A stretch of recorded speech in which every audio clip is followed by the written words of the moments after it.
Meus queridos irmãos, minhas queridas irmãs, iniciamos mais uma vez o nosso programa Testemunho de Fé e eu quero acolher você com grande alegria. Aqui quem fala é o Padre Paulo Ricardo e quero convidar você a estar conosco nesses próximos minutos para refletirmos juntos a respeito da Palavra de Deus e das verdades que a fé nos propõe no Evangelho de cada semana. O Evangelho desse domingo, do 22º domingo do Tempo Comum, é o capítulo 7 de São Marcos.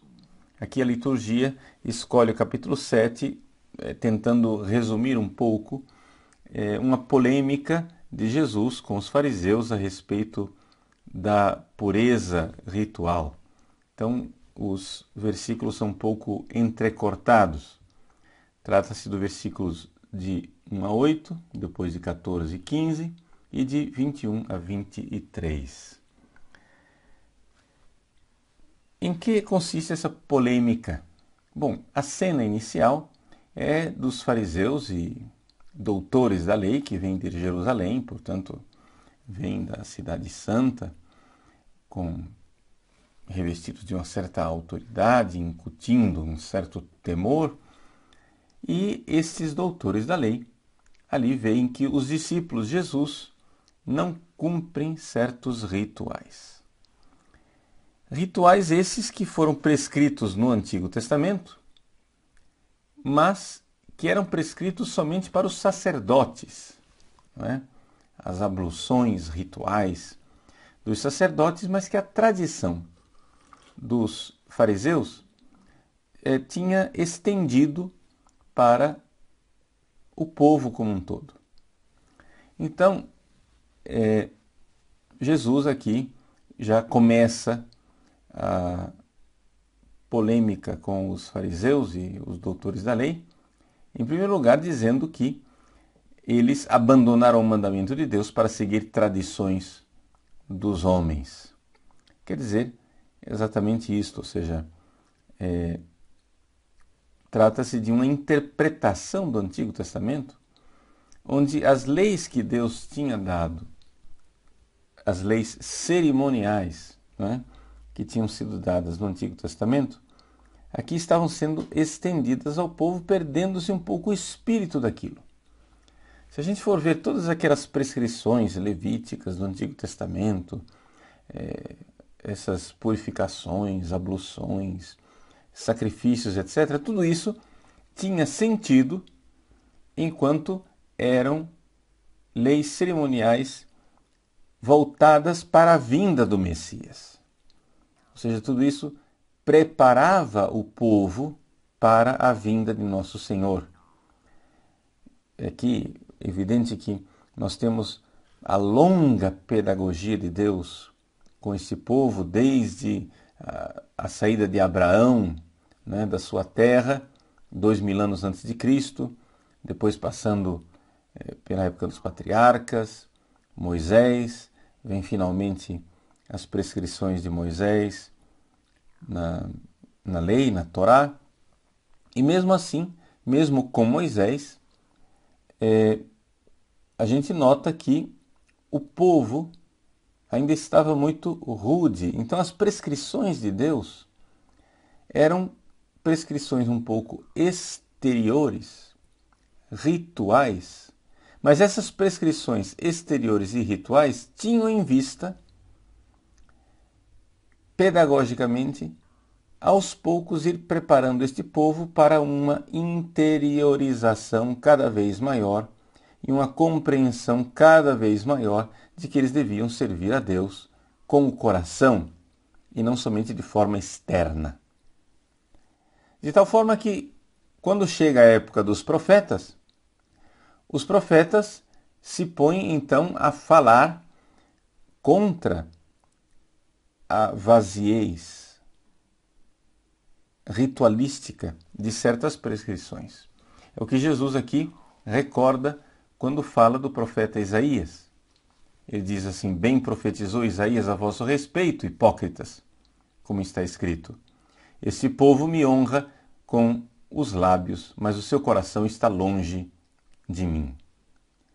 Então, esse é o grande drama do Antigo Testamento. Ou seja, O Antigo Testamento, ele é toda uma preparação para a vinda do Messias, onde Deus começou lá atrás com ritos exteriores e foi, através desses ritos exteriores, cada vez mais espiritualizando, né, as exigências, de tal forma que aqui, às portas da vinda de Jesus, Deus já esperava do povo um culto que viesse não somente de um formalismo exterior, mas que viesse, que brotasse do coração.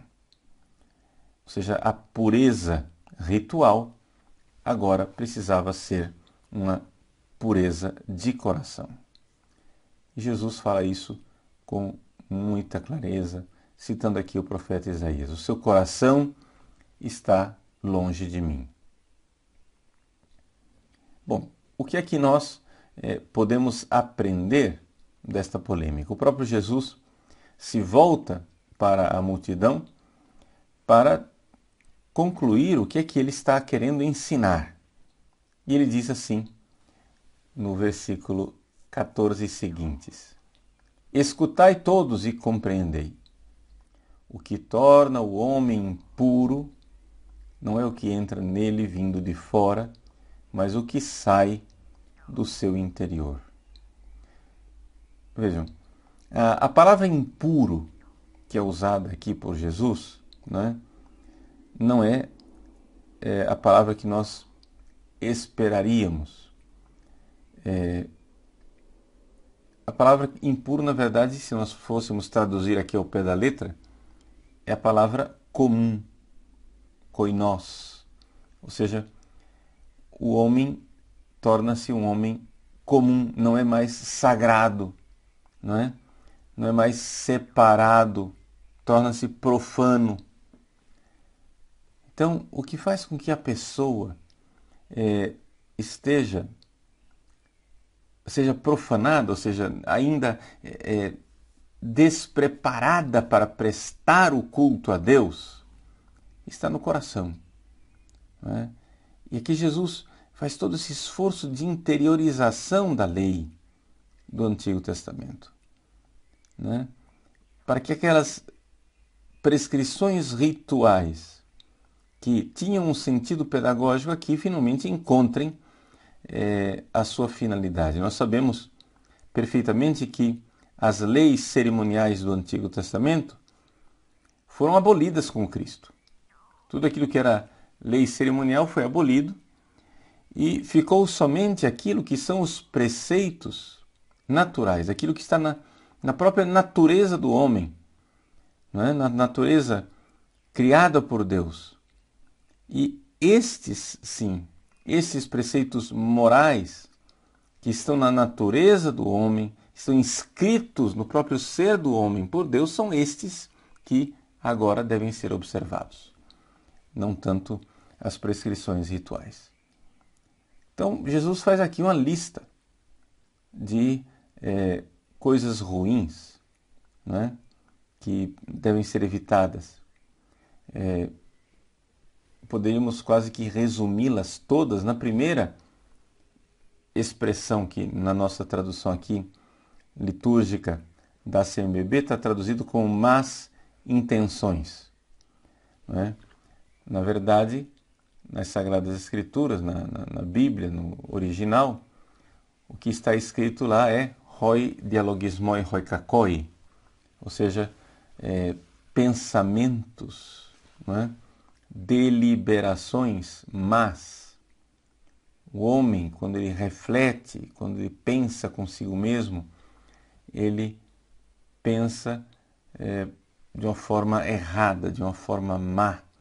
Então aqui Jesus mostra então esse turbilhão, esses pensamentos que estão no coração do homem e que o desviam de Deus e que impedem que o homem possa prestar o culto verdadeiro a Deus. E qual é o culto verdadeiro a Deus, finalmente? Vamos tentar resumir um pouco essa conversa aqui.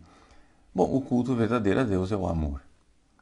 Jesus depois vai resumir todas essas prescrições do Antigo Testamento, praticamente abolindo aquelas prescrições cerimoniais, as prescrições judiciais e ficando com a prescrição daquilo que era a moral básica cristã, que é o amor a Deus e o amor ao próximo, não é? E esse amor ao próximo, que é aquilo que o lugar onde a gente pode prestar culto a Deus também, né? Além do culto direto a Deus, de amá-lo, de querer conhecê-lo intimamente, de querer dedicar um tempo para estar com Ele na oração, nós temos o amor ao próximo, que consiste basicamente em duas coisas. A gente tem que frear no nosso coração dois cavalinhos que estão, digamos assim, soltos, rebeldes, né? Poderíamos dizer aqui, selvagens dentro de nós. É exatamente a questão do desejo e a questão da ira. Para a gente prestar culto a Deus, nós temos que aqui purificar o nosso coração interior destas paixões desordenadas, as paixões do desejo, que nascem do desejo, e as paixões que nascem da ira. E Jesus faz um pouco uma lista exemplificando essas coisas que nascem, né, de um desejo errado e de uma ira errada. E a gente pode resumir isso em duas coisas. São os pecados de ordem sexual, né? Ou seja, os pecados de um desejo desordenado que faz com que a gente não ame o próximo, mas queira usá-lo, e os pecados com relação à benevolência, ou seja, a falta de benevolência, que nascem da ira, que são aqueles pecados que fazem com que a gente deseje o mal do próximo. Aqui está resumido tudo, né? Se você for fazer o seu exame de consciência, quais são os pecados que você vive, que tornam seu coração impuro, que fazem com que você não possa prestar culto a Deus, né? Os pecados com relação ao próximo, que tornam seu coração profano, são simplesmente esses dois tipos. Vamos analisá-los um pouco. Ou seja, os pecados que nascem de um desejo desordenado, que são os desejos sexuais, e os pecados que nascem de uma ira com relação ao irmão, que é a falta de benevolência. Os dois cavalinhos que ficam, né, as duas paixões básicas que nós temos, que ficam desordenadas. Vamos olhar essa lista de Jesus, a lista que Jesus coloca aqui. Ele coloca, em primeiro lugar, depois que ele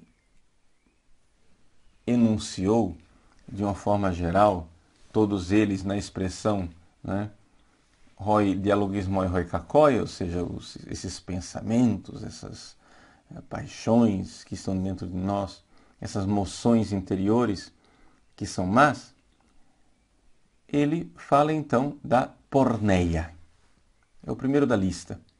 Na nossa tradução brasileira está aqui imoralidades. Mas a porneia é tudo aquilo que é o pecado de luxúria, não é? O pecado de se olhar para uma pessoa desejando-a sexualmente, de forma impura, querendo usá-la, né? A gente acha que não amar o próximo é somente odiá-lo. Não, às vezes não amar o próximo é também usar e jogar fora, né? A porneia. Dentro desse caminho, nessa mesma direção da porneia, no versículo 22, tem a moicheia, que é a questão do adultério. Novamente, é aqui você profanar a família da outra pessoa. E estes desejos desordenados com relação ao próximo, né, fazem com que a gente comece a desejar até mesmo os bens da pessoa. A gente começa a querer ter uma ambição desmedida, né, que é como se traduz aqui no nosso português, a pleonexia. Você quer juntar coisas, você quer juntar dinheiro, quer ser essa ganância, essa ambição, essa hipnose que nós vivemos com o dinheiro. Tudo isso é desejo. Tudo isso é desejo. O desejo, por exemplo, da inveja, né? No original grego, a palavra inveja é colocada como oftalmos poneros, ou seja, mal olhado, né? É a inveja, você quer as coisas do outro. Tudo isso são desordens do desejo. Você fica desejando. A gente pode dizer aqui que é aquela criança que se acha o centro do mundo e que diz: seja feita a minha vontade assim na terra como no céu. Né? Eu quero, eu desejo. Agora, quando esta criança é contrariada e ela vê que ela não pode alcançar o que ela deseja, aí se desencadeia a ira. Né? O que vai desembestar dentro de nós é a ira. E a ira, ela se manifesta, então, em violência contra a outra pessoa, nos assassinatos, ou uma violência com relação aos bens da outra pessoa, nos roubos. E aí surgem as maldades, as fraudes, a calúnia, etc. Tudo isso que faz com que a gente se ponha contra o próximo e vá prejudicando o próximo. Né? É a lei do vale tudo, é a lei da selva, onde eu faço de tudo e não existe limites para que eu realize a minha vontade. O importante é eu não me contrariar. E, no entanto, se nós quisermos servir a Deus, o caminho é exatamente o contrário. Eu preciso aprender a me contrariar. Eu preciso aprender que esses dois cavalinhos chucros, esses dois cavalinhos que estão aí selvagens, precisam ser bem conduzidos. São duas energias maravilhosas que Deus nos dá, a energia do desejo e a energia da ira, mas que devem ser usados de forma adequada para que eu possa prestar o culto a Deus. Aqui uma coisa muito bonita.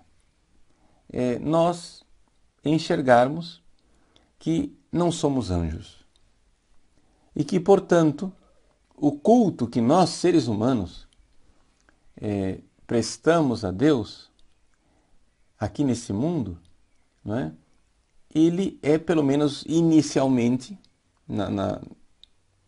na briga inicial, ou seja, no nosso esforço inicial, é bem diferente do culto dos anjos. Porque os anjos não têm essas paixões para ordenar, para colocar em ordem. Nós temos. Os anjos, eles não têm essas paixões carnais do desejo sexual desordenado e a paixão carnal de uma ira carnal, né, animal, que nós temos que conter. Então faça o seu exame de consciência. Vamos já começar a aplicar isso na nossa vida e entender. Você vai à missa todo domingo. Você reza certamente durante a semana. Você tem muitas coisas, né, para pedir a Deus. Mas até que ponto não cabe a nós essa exortação de Isaías? Que nós somos um povo que presta culto a Deus exteriormente, somente com os lábios, né?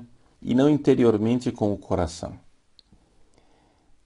Quantas vezes eu quero me aproximar de Deus ritualisticamente, sei lá, estou aí na quaresma de São Miguel, aí eu vou, peço para um padre abençoar a minha imagem de São Miguel, a vela, né, para fazer as minhas orações, faço aquelas orações da quaresma de São Miguel, mas as faço com um coração não disposto, ou seja, não com um coração cristão. Eu acho que, ou seja, equivocadamente, eu tenho a opinião que somente mexendo os lábios num culto exterior, né, eu vou estar me livrando do mal, do demônio, que São Miguel vem me ajudar e a gente vai transformando um culto que foi feito para transformar os corações numa espécie de superstição, né? Eu acho que é vela, água benta, sal exorcizado, imagem de São Miguel que vai me livrar do mal. E qual é o mal que as pessoas querem se livrar na Quaresma de São Miguel? Muitas vezes as pessoas querem se livrar do mal de uma doença, do mal de um feitiço, de alguma coisa que esteja prejudicando sua vida material. E assim nós somos tão arraigados, tão apegados no mundo material, que nós vamos transformando o cristianismo numa macumba. A macumba do bem, tudo bem, né? Assim, você não faz uma macumba invocando espíritos malignos, mas faz a sua macumbinha invocando São Miguel Arcanjo, faz a sua macumbinha invocando anjos bons, mas sua visão é totalmente voltada para o material. Meus irmãos, não é isso que Deus quer. Deus quer nos levar para o céu. Deus quer nos levar para o céu e o grande empecilho que irá impedir a nossa entrada no céu não são as dificuldades materiais. O que irá impedir que a gente entre no céu é a maldade do nosso coração. Então, prestar um culto só exterior não funciona. Então, veja, eu não estou desestimulando que as pessoas façam a Quaresma de São Miguel. Muito pelo contrário, aqui na paróquia nós fazemos todos os dias, né? 5:30 da manhã, a igreja aí está cheia e a gente faz a Quaresma de São Miguel, mas a gente precisa fazê-la como cristãos, não é? E não como quem presta um culto somente com os lábios, como se a Quaresma de São Miguel fosse uma espécie de ritualística de uma macumbinha do bem, não é? Não é isso. Quando a pessoa vai a um terreiro de macumba, quando a pessoa vai ao candomblé, etc., o pai de santo não pergunta absolutamente o que é que você anda vivendo, como é que está o seu coração, se você está buscando transformar a sua vida, se livrar, né, dessas paixões desordenadas, paixões contra o próximo por desejá-lo sexualmente de forma inadequada, fora do santo matrimônio, paixões contra o próximo por desejar o mal de forma irada. O pai de santo não vai perguntar nada disso. Não vai querer o culto do coração. Ele vai querer o culto da galinha preta, da farofa, do charuto, da pinga e assim por diante. Mas nós cristãos, se nós queremos realmente que o maligno saia de nossa vida, se nós queremos que os anjos nos ajudem, que Nossa Senhora nos ajude, que os santos nos ajudem, nós temos que, em primeiro lugar, pedir que Deus reine no nosso coração. Porque só existe uma pessoa que pode nos levar para o inferno. E essa pessoa sou eu mesmo. Porque o demônio pode sugerir pecados, mas ele não pode pecar no meu lugar. O demônio pode cutucar, pode me chicotear, pode me provocar desde fora. Mas ele não pode impedir que eu ame. E que eu transforme as cruzes do dia a dia num culto agradável a Deus. Que quando a minha vontade é contrariada, eu posso, então, apresentar a Deus o fruto maduro do meu amor. E então começo a amar a Deus de coração. É este o culto que Deus quer. É isso que Deus deseja de nós. Deus deseja o culto do amor, mas não haverá amor se eu não souber me contrariar e contrariar o meu egoísmo. Por isso, meu irmão, minha irmã, se você está sendo contrariado na sua vida, não pense que estas contrariedades vêm necessariamente do inimigo. Às vezes, pode até ser que o inimigo esteja sendo o instrumento da contrariedade. Mas essa contrariedade muitas vezes vem de Deus, que lhe dá como um dom. Porque muitas vezes o demônio termina sendo um ministro de Deus, o que causa a ele uma especial revolta. Ver que Deus é tão sábio a ponto de usá-lo para a sua finalidade de santificação. Deus às vezes quer nos contrariar, não quer que as coisas aconteçam como nós queremos, exatamente para nos acostumar a querer a vontade dele e assim pôr limites nesses dois cavalos desordenados que nós temos dentro de nós, os nossos desejos, porque desejamos as coisas ruins, e a nossa ira, quando vemos que os nossos desejos estão frustrados.